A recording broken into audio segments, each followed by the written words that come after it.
3 John 2 says, Beloved, I pray that you might prosper in every way, and that your body might keep well, even as I know your soul prospers and keeps well. So we see right there that God wants us to be healthy. Can everybody say, God wants me to be healthy? This is not a theological statement. This is not a doctrinal statement. It's not a statement of teaching. It's not a didactic, not a teaching statement. It's simply a common greeting to a letter. Nothing more and nothing less.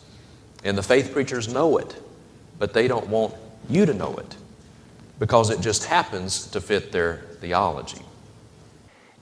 And they are counting on their followers and their listeners being biblically illiterate so that they can fall for their schemes. These people are charlatans. Do I believe that God wants to bless us? Yes. But when you go to the conferences, you ask people to give money. So you say, do it cheerfully. Yeah. Because the Bible says, give and it shall be given unto you. See, giving is a major part of the whole Christian doctrine. But do you believe that if someone gives money to the ministry, that more will come back to them? Yes. Absolutely.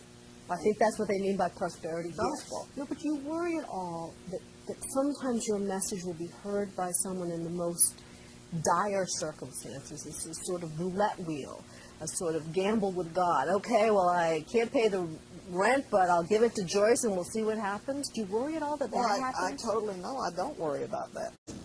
Joyce Meyer says, no, I totally don't worry about that. Well, I'm sure she doesn't, but she should.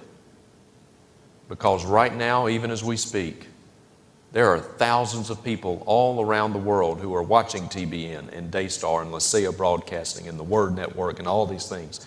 And they are hearing this endless drivel of saying, you send us your money and God will give you a harvest. And there are people at home, they are poor, they are sick, they are desperate, they have sick children. And so in desperation, they get out their checkbook or they get out their credit card and they send in money to these multi-millionaire preachers who fly in private jets and who live in multi-million-dollar homes. Jesse Duplantis, for example, lives in a 35,000 square foot parsonage.